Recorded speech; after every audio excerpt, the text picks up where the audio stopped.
I'm going to come in hot today, like Andy Mineo style. Like we're coming in hot today with what we're going to talk about. They're coming. Katie, there's one up front here. But we're going to follow up with last week's teaching, and you can already see some things that are coming in the guided notes. But I want to really bookend today's content and teaching to share a little bit of some vision, some future, some what's next. And whether you've been around here for a long time, whether you're just getting to know us, whether you're online and curious, it's maybe your first day, there's this awkwardness that is just life in general in this post-COVID, whatever that means, world. Here we've had transition leadership, transition in church, and odds are that you're probably curious more and more about who we're becoming, why we're becoming certain things, and where we're going. And within that vein, I want to share some things this morning. I want to tell you that you've probably heard me say some phrases that you'll hear me say forever until you vote me out or fire me, and it is this, that we talk a lot about apprenticeship with Jesus. We talk a lot about spiritual formation. We talk a lot about becoming like Jesus. And I want you to adopt those phrases and those ideas deep down into who you are and know that we use them interchangeably. If you grew up in Christian circles, church backgrounds, what I mean by that is probably some of the things you associate with the whole idea of discipleship. And for me, they essentially mean the same thing because their purpose is the same. So I'm going to lay it out real clear that the purpose of apprenticeship with Jesus, the purpose of spiritual formation, the purpose of becoming like Jesus, the purpose of why we gather, of why we do all of this, is to become a person of love as Jesus defines it. That is the centering idea. That is the engine behind everything. It's what's happening behind the scenes that sees everything that you see. It's what drives our love upward to God and outward to other people and inward to ourselves and really withward in community towards each other. And we believe that we do this together by orienting your life around three goals. That is to be with Jesus, to become like Jesus, and to do what Jesus did, and we believe that happens over the course of a lifetime through pain and struggle and victory and mountaintop and valley. It happens over the course of a lifetime. We also believe that it happens in this mysterious blend of like wholehearted participation and the work and the power of the Holy Spirit. We believe that it happens as we challenge and we refine our thoughts and our ideas, where we're learners. And in case you haven't noticed, we tend not to take the easy, simple way out of some big questions in life. We don't take hardly anything at face value. We're constantly asking why and trying to push past the surface. Some of you love that and some of you don't like that. It's okay. We believe that it happens as we put intentional rhythms and practices into our life that help us align our lives in this direction to become people of love. In other words, we try to be who we say we are, authentically and genuinely and honestly. And we fail, and we forgive, and we win, and we lose, and we believe that it always, and I mean always, happens in community and never alone. And it is a relational journey. And it's about direction, not perfection. And it's about vulnerability and not performance. And it's about us, not me and not you, because we is greater and more influential than me. And we'll go farther, faster when we grow and go together. And it's something that changes us, and it's what will change the world. It's the hope of the world, in fact. And the end goal of all this is not to build more buildings and a bigger church and a more influential brand, but it is for the sake of others encountering the same love that defines us and giving away to other people. And every aspect of that is worship. It is worship to God. It's why Paul says, in everything you do, whether you're eating, you're sleeping, you're drinking, whatever it is, do all for the glory of God. Our lives in this way can become, and they are, acts of worship. Our work, our relationships, our conversations, our cleaning the kitchen, even when it's gross, you're playing with the kids, you're preparing a meal for a friend or hosting a great party. All of it is worship to God. And we got to start rethinking worship around here. And here's what I mean. Worship is so much more than what we just did. So much more than these 4 songs, 3 songs, a pad at the end when we get emotional. It is so much more than these 3 canned songs, 4 canned songs. It's so much more than that. It's your whole life.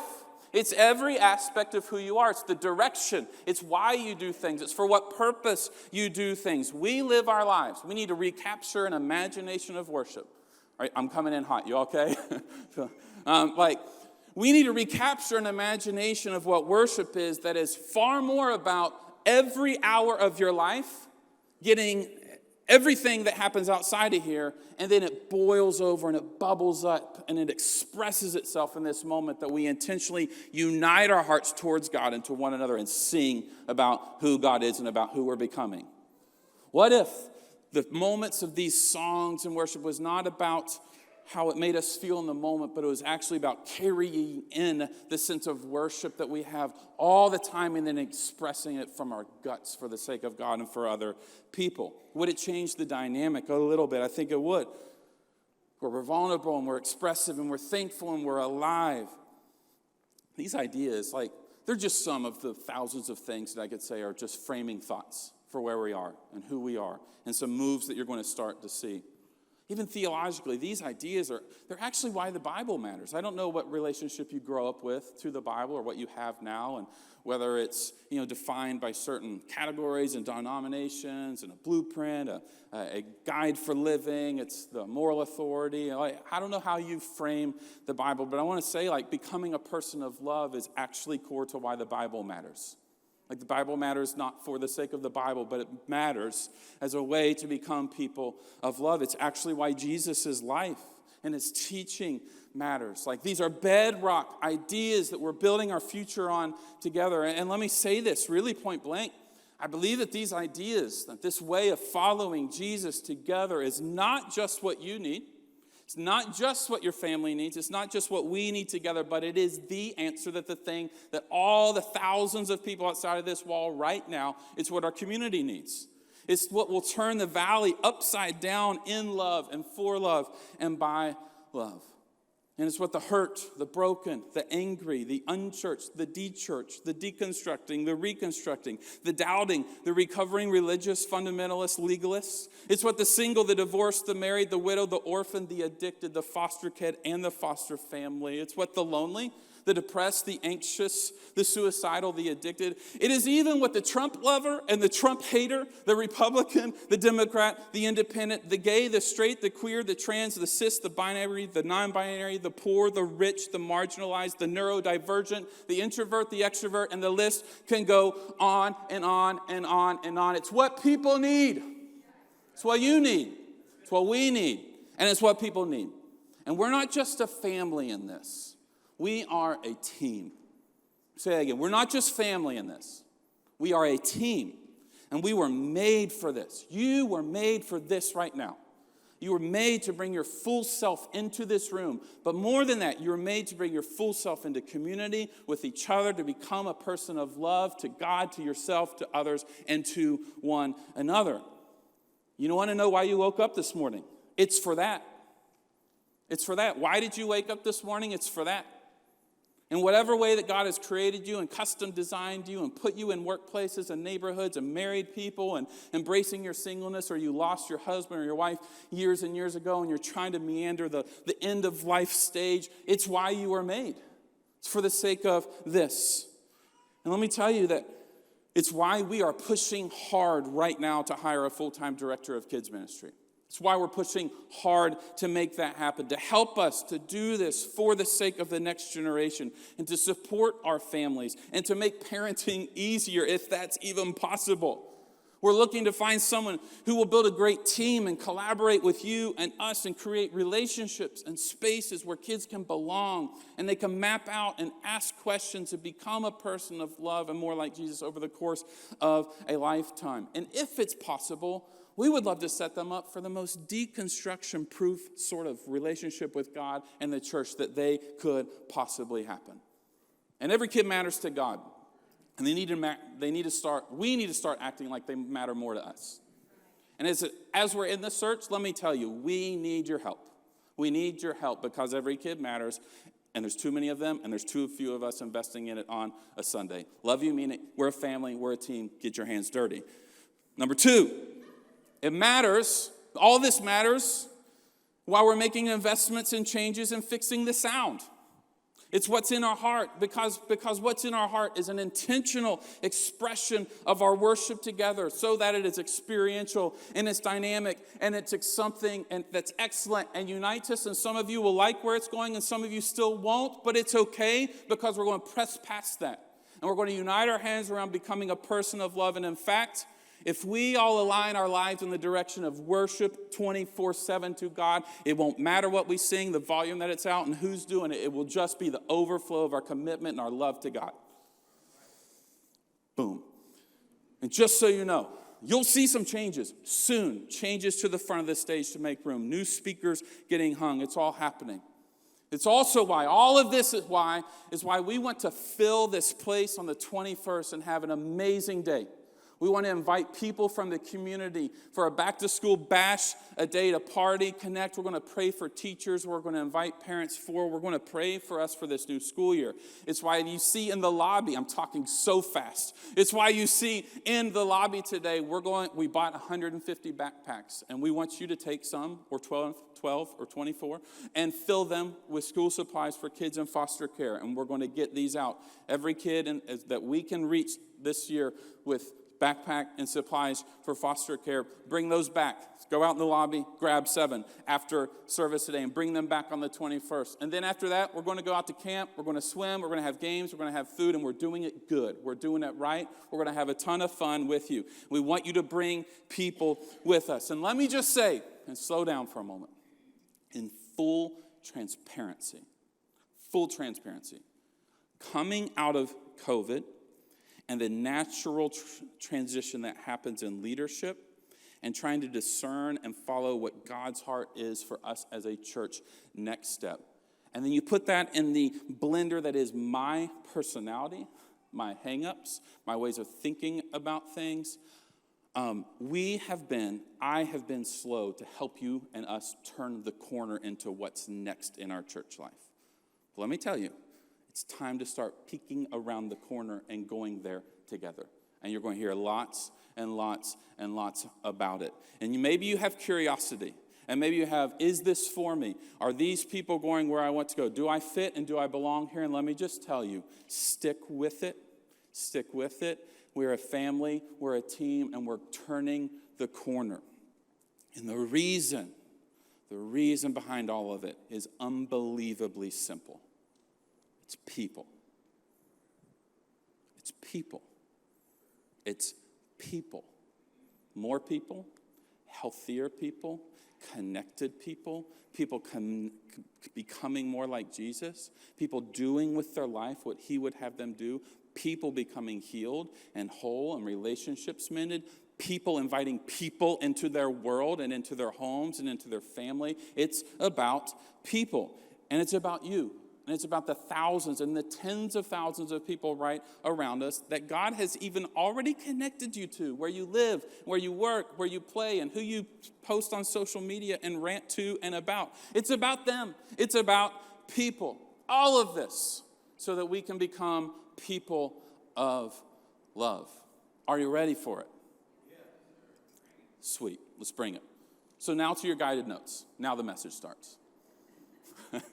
Oh my gosh. It's raining hard. You don't want to walk to your cars now anyway, so stick around. You're welcome. This is a gift. So, with all that said, let me pull the curtain back and let you see one of the hidden motives behind this series this summer. And it's this. It's that emotionally exhausted people are not loving people. You ever notice that? Emotionally exhausted people are not loving people. Let me say it more gently. Emotionally unhealthy people struggle to be loving people. But let's be real. Emotionally unhealthy people are not nice people. And Jesus made it crystal clear in his teachings on the greatest commandment and in the overall arc of his teachings in general that the whole point of spiritual formation, discipleship, just so you know, these ideas are Jesus's. They're not mine. There's a long line of people throughout history that have these same ideas. Whatever you want to call it, the whole idea is being transformed by him into a person of love.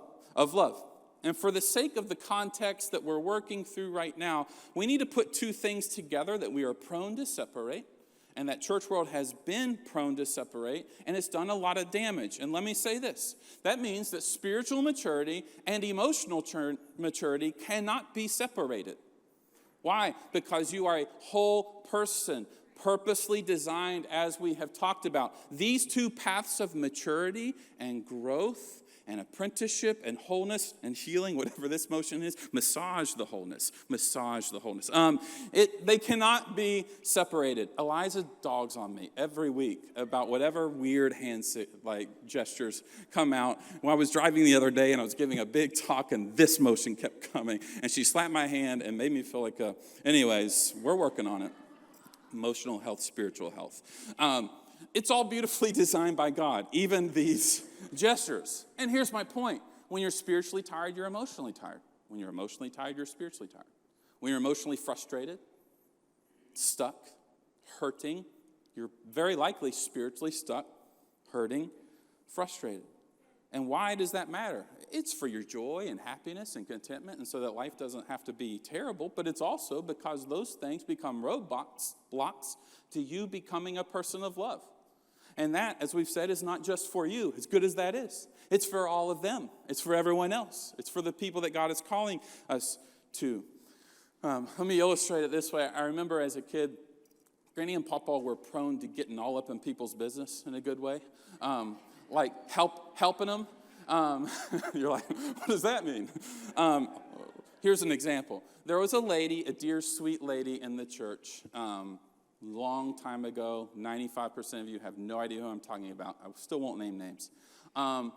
That lived in such a manner that, I mean this very compassionately, by the way, because clearly what I'm about to say is evidence of an internal trauma and places of healing, yada, yada, compassionate. But on a Judgy McJuggerson, external factor, her home could have had its own TLC hoarding episode. And it was bad. It was clinically bad. And Granny and Papa found out about it, and they did what they do, and they lovingly confronted this person and said, there's no more options for you. You're going to let us clean out your house. Or there's no other option for you. We're walking in. We have a dumpster and trash bags. And just picture literally the worst of the worst. Aisles, trash up here, stink, rot, all the things. And what comes with undealt with trash and funk and food? Animals, right? Particularly mice. And I remember being over there one day helping. We should have had hazmat suits and filters on, so if I have late-term problems in life, I'm blaming you, Papa. But I remember being over there one time helping and found Jared, do you remember? We were helping, and I found something interesting. I remember remembering it then. In the midst of this absolute filth and squalor, you can imagine, I mean that compassionately, there were landmines of mouse traps everywhere. And of all the things that were amiss and undealt with, this person was obsessively, compulsively tending to those traps. And this person was killing hundreds and hundreds of mice. And there was a trash can full out back of the parts. And for years, she had just relentlessly caught all these mice and monitored her traps. Yet this person was never able to deal with the actual problem until my grandparents got their hands dirty. And I just see so many parallels between this journey of spiritual health and emotional health. And you probably have a go-to thing that you do to curb your struggle, right? You have a go-to thing. Spiritual health, I'm frustrated here, go-to thing to curb the struggle. Emotional health, struggle here, go-to thing to curb your struggle.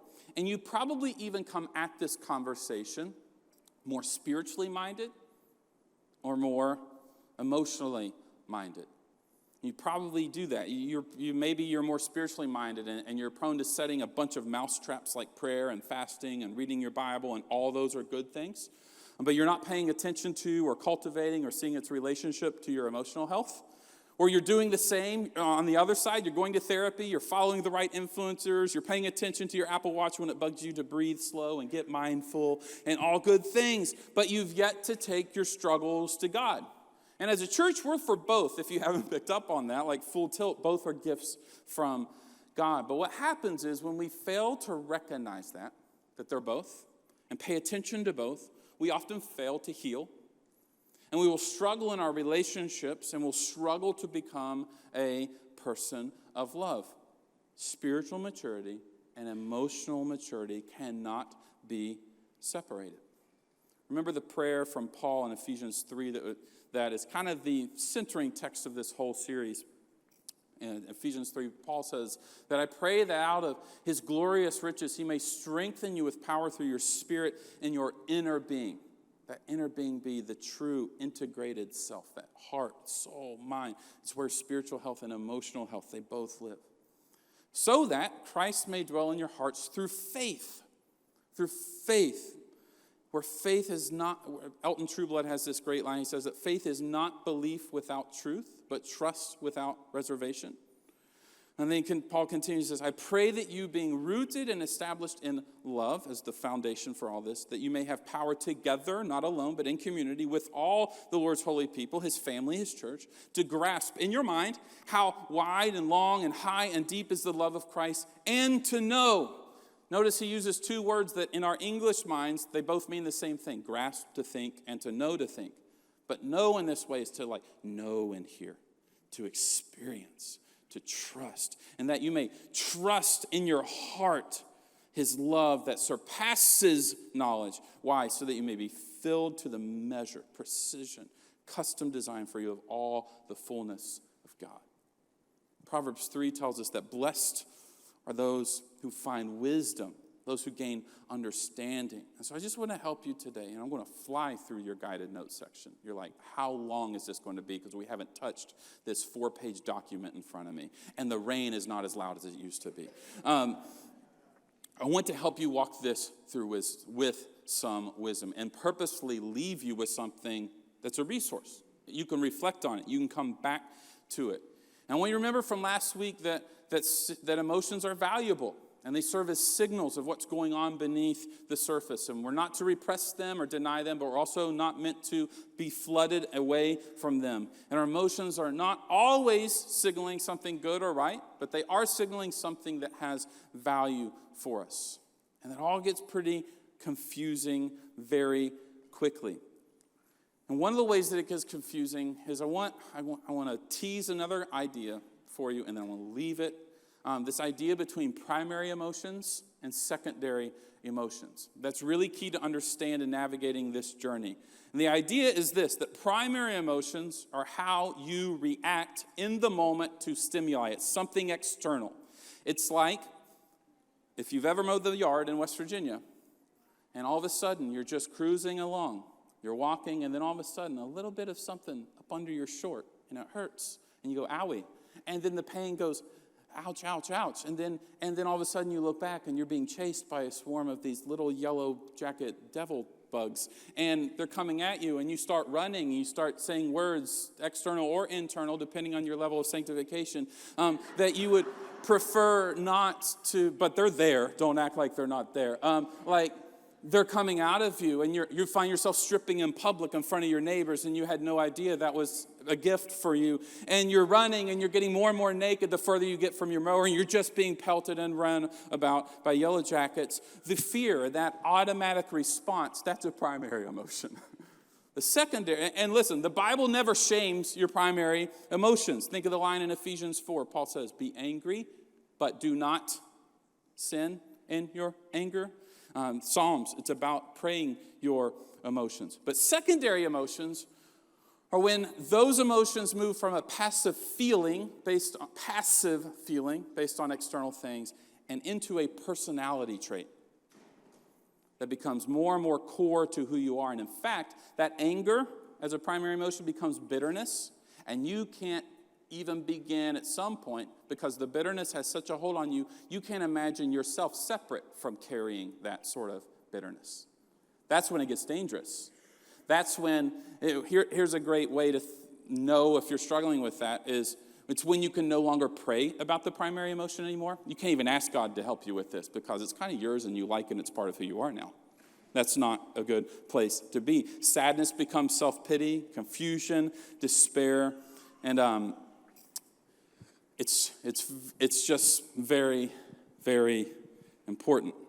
And so if we're going to become a person of love, we need to wrestle with this. And so we're going to quickly look through 6 emotions, and I'm really going to go fast, I promise you, and what they signal, what their value is, and I'm going to give you a list of things you can do to work through it, and then I'm going to post later today a deeper resource. The next week we're going to go full tilt into the emotion of fear and see how it is foundational to much of our emotional makeup and our spiritual struggles, and then we'll probably wrap up this 3-week internal series within the series. 6 emotions and what they signal. The first one is shame. Shame is a signal that your identity is threatened. Your identity is threatened. Shame is a gut reaction that says, I'm gross. I'm gross. It's key that you and I realize the difference in the shame conversation between shame and guilt. Guilt says, I did bad. Shame says, I am bad. And shame is at the heart of something that God heals and has removed for us. It's key that we know that. Brene Brown,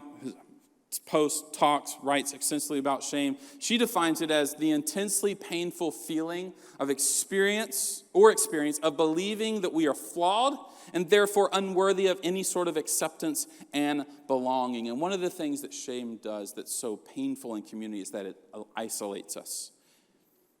But shame is a prompt. It's a prompt to examine our identity and make it healthier. And you can see, I'm not going to read through the possible signs of shame, but in each one of these, there's research-based things that may show in your body or in your behavior as little signals to where maybe you're struggling with that. So how do you navigate shame with wisdom? Number one, you have to name it. You have to name your shame. You have to become aware of it and look for patterns and be on the lookout. Number 2 is to summon courage. Number 3 is to step out of yourself, to gain perspective. And oftentimes, that requires other people. But oftentimes, shame isolates us and puts us further into ourselves where we don't want to be with people. It's a vicious cycle. Number 4, share your shame with God. And 5, share your shame with others. Name, outside, others. Those are your 3 blanks there. So emotion number 2 is fear.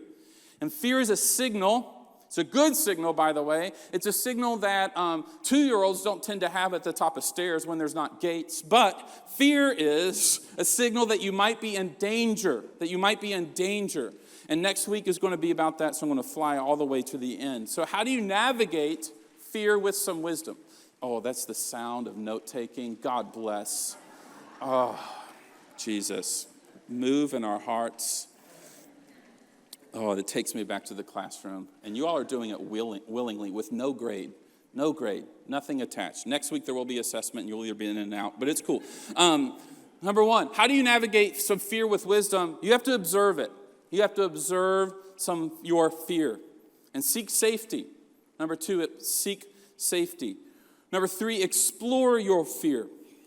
And I'm not unpacking this on purpose. Number 4, ask for wisdom. And 5, develop a plan. Next week, more on this fear dimension. So observe your fear, seek safety, explore your fear. Number 4, ask for wisdom. And 5, develop a plan, which leads us to the 3rd emotion, which is anger. Anger is interesting. Anger is particularly interesting in our human relationships because anger is a signal that expectations have not been met. And I feel, I'm not an expert, so take this for whatever you want it to be. I feel that many of our relational struggles in life, friendships, marriages, dating relationships, coworkers, has something to do with uncommunicated and unmet expectations. And so anger rises out of that. And the reality is that although we claim to be like Jesus people or Bible people, the reality is that most of us have our own set of predefined sense of morality, and we become our own moral compasses. And even if you're Bible people, you're still subject to having to interpret what it says and apply. And what that means is, morally, I get angry at someone else based on what? Something they're totally cool with doing. because I have a lens on what is okay and what isn't okay. And then the struggle becomes of these unmet, untalked about expectations. And let me tell you, the more we become a family and the more we become a team, the more we have to fight anger because we have to talk about expectations. And we have to be okay with maybe not being the final authority on every little nuance of expectation when it comes to human behavior and how we relate and forgive and not. You cool with that? Anger is a big deal. And it robs us of joy, and it disconnects relationships. And the more anger persists, the more bitter we become. And the more bitter we become, the more we are bitter. Like, that's literally who we are. And so this journey of wholeness matters a lot. Possible signs of anger is, you know what they are. I don't even have to have that list. But how do you navigate it? You got to assess your anger. Am I angry? And why? And to who? And is there a pattern? And is that loving? Yeah, okay. So number two, allow yourself to cool off, that should say. Count to 10 if you have to. Number 3, reflect. How many times do you know that the thing that maybe has that primary emotion of anger that rises up to a boiling point, if you just give it some time and space, you can gain some perspective and you can reflect on it, and then from there you can begin to problem solve and work on those relationships. 4th emotion is sadness. Sadness is a signal that something needs to heal. Sadness is a signal that something needs to heal. And sadness is essentially the emotional equivalent of pain. And sadness comes in lots of ways. It comes through like life is normal one day and then immediate trauma that is unsuspected in the darkest, hardest of situations. Sadness also comes in a literal chemical makeup of how your brain works and releases serotonin or not, and ways to level that out. But more often than not, sadness comes gradually because we don't know how to process what the research that this comes from, what they call daily losses.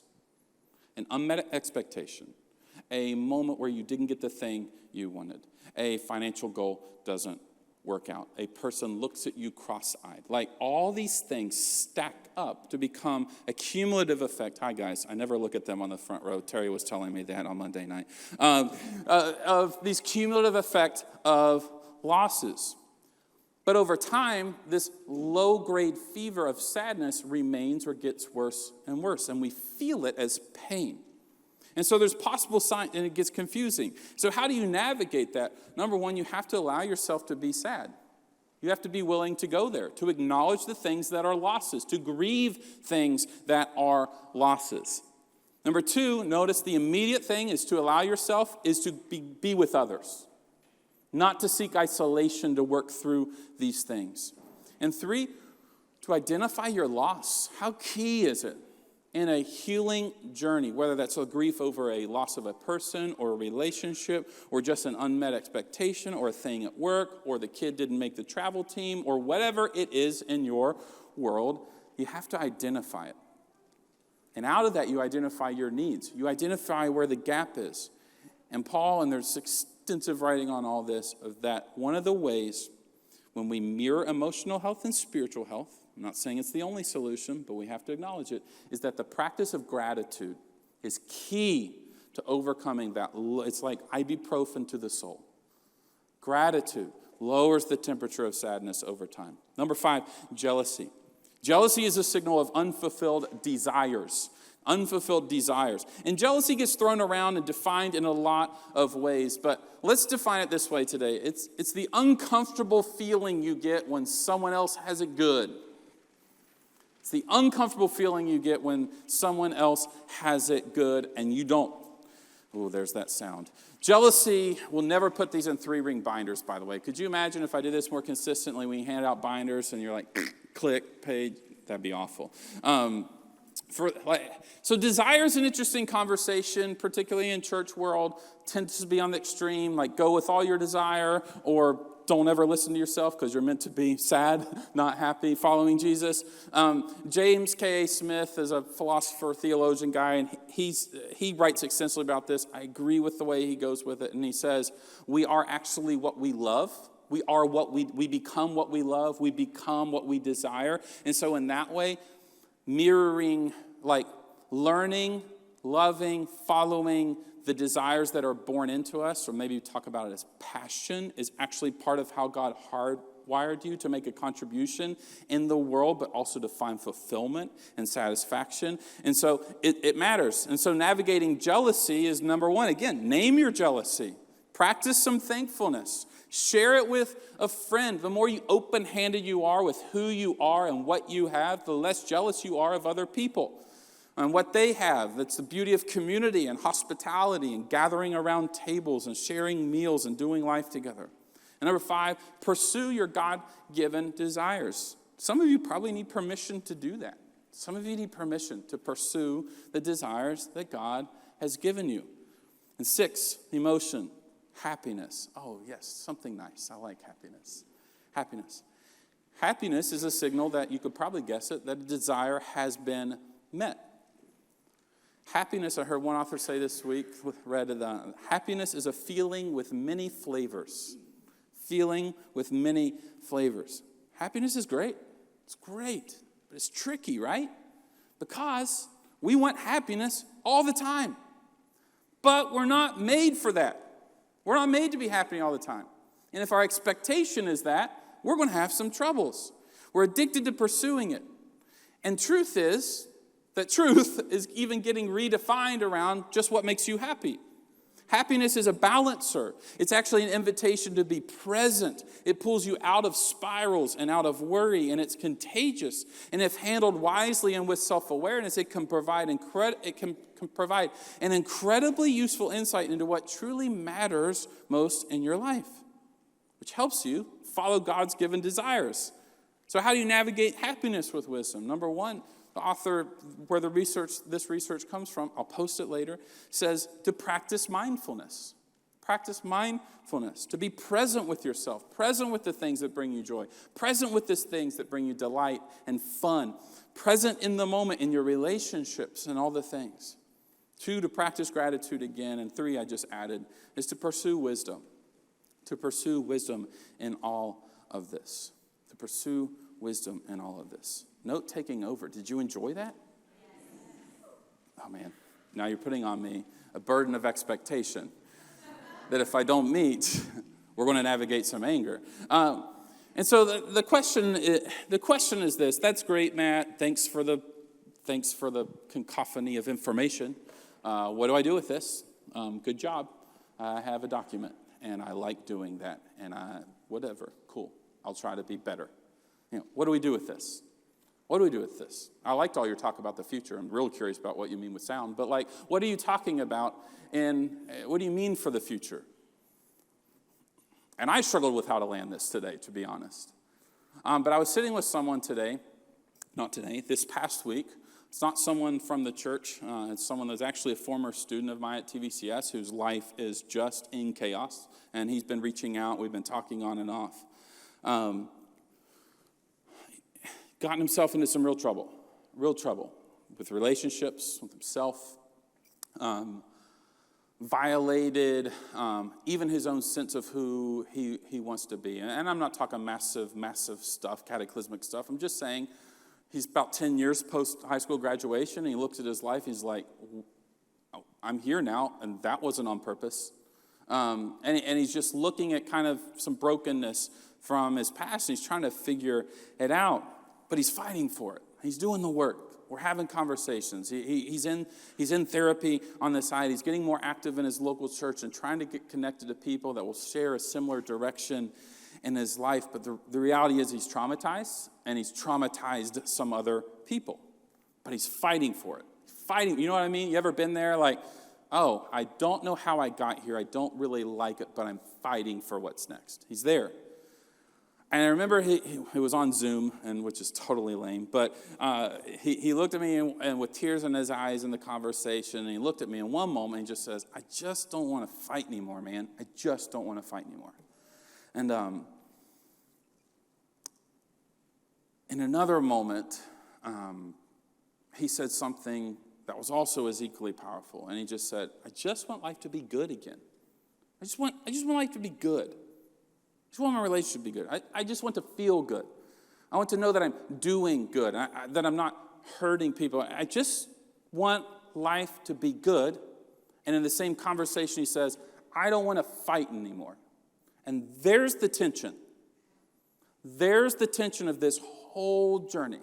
There's the tension where this becomes talk and teaching and notes and a nice series, and that guy up there talking is sometimes funny, sometimes serious, sometimes does weird hand gestures. Like there's the rub. I just want life to be good, but I don't want to fight anymore. Have you been there?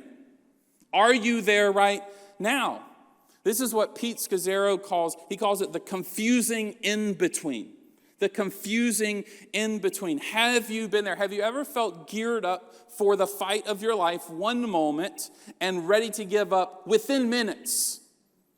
If you're a parent that's taken a road trip with your children this summer, you know exactly what that feels like. I'm geared up, the car is packed, 10 minutes in, they're asking for the iPads, and we are 8 hours from our destination, and that is only for emergencies within the last hour or two, self-inflicted rules and wounds. Have you ever been stuck and geared up, and you're in the confusing in-between, but your soul is just tired, and you're weary, and you're over it, and you're exhausted, and on the spiritual part of how you're wired, you feel a tug towards love and towards God, and you feel the invitation, but on the emotional side, it is all drainage. It's all leaking out. There's nothing coming in, and you're confused, and you don't know where to go with it. And then you start saying things to yourselves like, why bother anyways? Who cares? Maybe this is just my life. I got to own it. I saw all these threads in the conversation with this student. Former soccer player, we were tight. And it's horrendous to see someone you love walk through that. It's horrendous. But what if I were to tell you that the confusing in-between is the perfect positioning for healing? What if the tension, the paradox, the rub, the friction that you feel that says, I want to grow and I want to heal, but I'm tired and I'm weary, is actually the part where maybe God gets our attention enough to say, guess what? That's the perfect spot. I just need your willingness. I just need your vulnerability. I just need your surrender, and then I'll do the rest of it. What if that's actually the spot that God has actually been trying to get your attention? And of all the ideas to get out of the funk that you're in, to practice some willpower, which are all fine things, they're good things, they're in parallel paths. I want you to know today, this is where I want to land and just say that vulnerability is your superpower in this struggle. Vulnerability is a superpower in this struggle. Why? Because as you express vulnerability to God first, resilience is given to you. I think we have a really, really inaccurate view of resilience, of something that we perform and achieve individualistically based on how good we are and the skills that we have. When the scriptural view of what resilience is say, admit your weakness, receive my strength. Admit your vulnerability, receive my love. And it is out of that power that grounds us, that in your most innermost being, you will be strengthened to grasp and to know the surpassing height and depth and width and breadth of God's love to you. The love that is the actual thing that will heal you and give you a nucleus on the inside from which to live through the rest of your life. Paul said it this way. He quoted Jesus, and Jesus was saying that my grace is sufficient for you, for my power is made perfect in what? Weakness. Therefore I will boast. I will brag. I will revel in more gladly about my weaknesses so that Christ's power may rest on me. He says, that's why, for God's sake, for Christ's sake, he says, actually, I delight in weaknesses. I delight in them. I delight in insults. I delight in hardships. I delight in persecution. And I delight in difficulties. Why? For when I am weak, I am strong. For when I am weak, I am strong. I just want to end with this question. We're going to pray, and you have something to reflect on and think about and conversations to have as a result. But if you feel that you're in that confusing in-between today, and you feel on one hand there is all this tug in this life and you're experiencing God's love, and you see a future and you see hope, but on the other side you're emotionally drained and exhausted and worn out, may I just gently say to you, that is the place of actual power.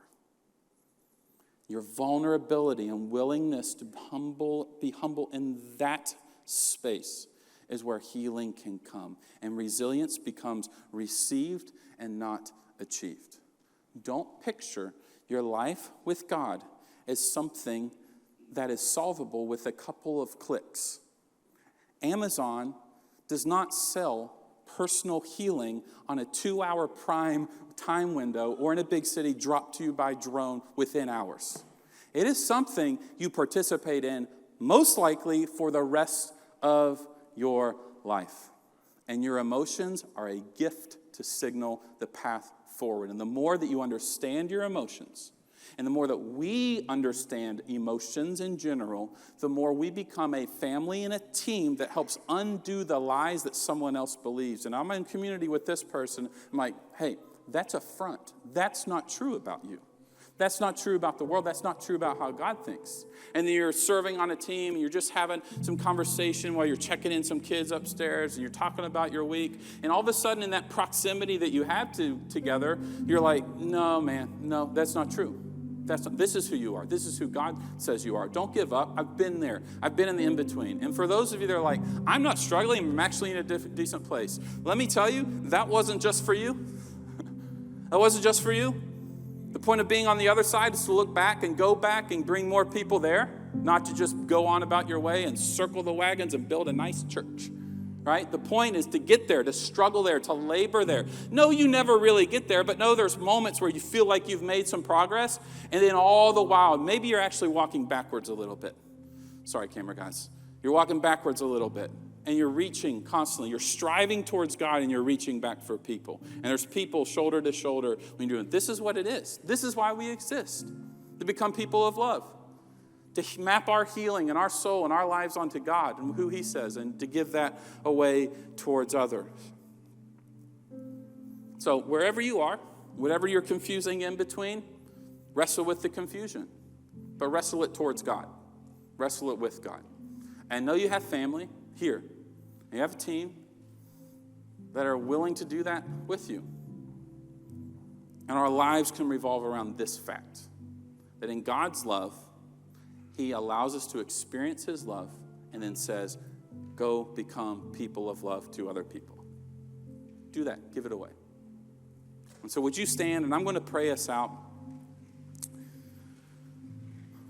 And wherever you are in that journey, would you just join? Would you concentrate? Would you try to eliminate the distraction, the thoughts that are in your heart, or the buzzing that's happening in your pocket, and just center who you are today on God? And approach Him humbly and vulnerably and willingly and say, God, help me to know You. Jesus, we want to know You, and we want to be known by You. And we want people to know You through our knowing of You. Would You help us to become people who are more like You? Would You meet us where we are? Would You speak into those dark spots in our soul and our mind? Would You speak to our hurts? Would You take the soft parts of who we are as clay and mold them to become more like You? Would You make us a family together, a team together? Would You expedite the urgency in our hearts for other people? Would You expedite and increase the level of urgency and passion for what You've made us to be? Would You help us to understand who we are for the sake of real people that You are connecting us with and have connected us with right now? Would You make us a people, a church, a family, God, that is so eaten up by the hurt of the world that we give our lives towards it? Would You help us become people that stand in the gap between what is and what could be, while looking back and reflecting and celebrating where we've been and what You've brought us through? Help us not to sit back and wait on you to do it, but help us not to get out front of you in such a way that we're doing it in our strength, but help us to wholehearted participate in what you are already doing. We know you care more about us in this church than we even do, and it's a lot for us. So God, would you just make that more real? Help us to step into what you're calling us to. Help us to get our hands dirty. Help us to express more fully and authentically and vulnerably what's in us and bring about the sort of change and renewal and hope and purpose and passion out of each and every one of us, regardless of what stage of life we're in, regardless of what stage of apprenticeship with you we are in. Help us to know you, to be known by you, and to help others to do the same. God, we love you. We thank you. We appreciate you. And would you help us to turn the corner as a church? Help us to turn the corner as a church. Help us to turn the corner. Not for the sake of anything, but becoming people of love and inviting more and more and more and more people into that experience. Not here, not just on a Sunday, but with our whole lives and in our homes and in our relationships. God, we love you. We thank you. This is your name we pray. And everybody said, amen, amen.